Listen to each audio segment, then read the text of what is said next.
I never told my parents who my husband really was. They saw him as a failure. When I went into early labor, my mother complained about dinner plans, and my father ignored my plea for help. I was alone until a helicopter landed. My mother stepped over my body like I was a bag she'd left on the floor. Not metaphorically, literally. I was on my hands and knees on the kitchen tile, 8 months pregnant, bleeding in a way that felt wrong. Not labor wrong, not this is happening wrong, but something is tearing wrong. The kind of pain that arrives with its own announcement that says this is serious in a language your body understands before your brain catches up. And my mother, Linda Voss, 48 years old, wearing a $40,000 diamond necklace that I had paid for, stepped over my left leg to reach her. Clutch on the counter. She didn't look down. She picked up the clutch, checked that her lipstick was in it, snapped it shut. "You have a phone," she said to the middle distance above my head. "Call Marcus. This is his mess." Then she walked out. I want you to hold that image for a second, because I've spent a long time trying to find a way to make it make sense, to locate it inside some framework of stress or distraction or human limitation, and I cannot. There is no framework. My mother stepped over her bleeding pregnant daughter to get her evening bag, and then she left for dinner. That's who she was. That's who they all were. And for 5 years, I had been paying for the privilege of their contempt. I need to explain the money, because without it, none of this has the shape it actually has. My name is Elena Voss. It was Voss before, and I am 31 years old, and when I was 25, I wrote a piece of software that solved a logistics problem for mid-size e-commerce companies in a very specific and elegant way, and a firm in New York paid me $4.2 million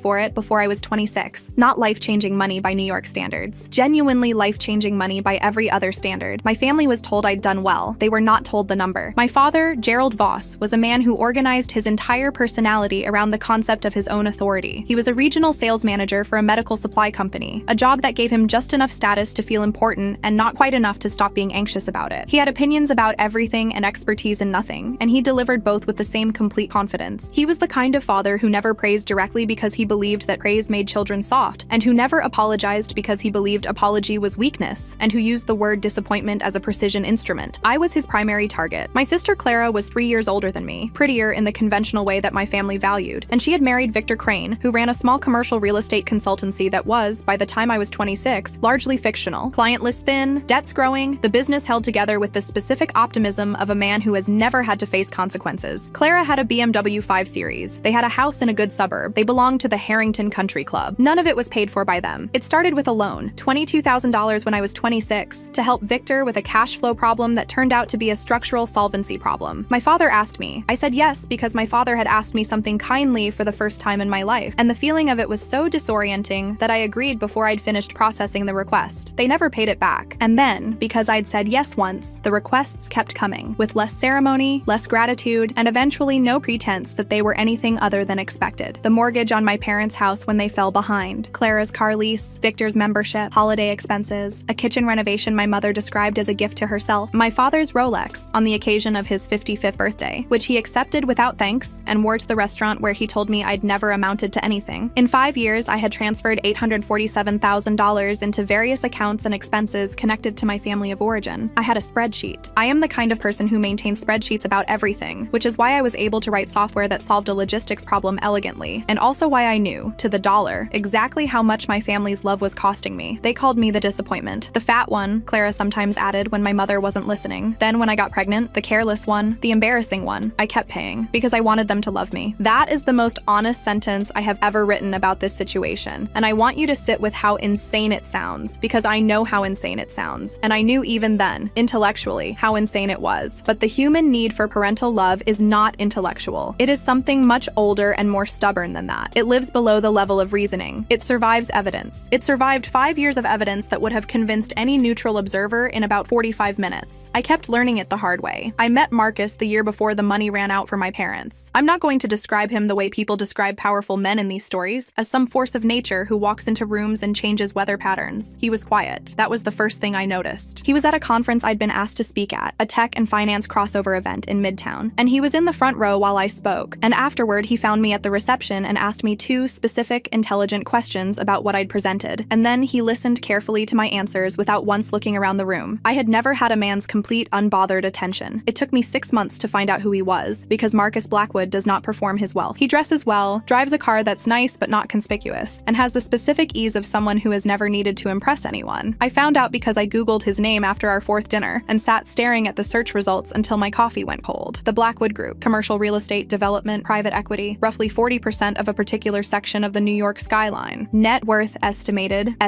the article said, as though the actual figure was too unwieldy to commit to, at somewhere between $3 and $4 billion.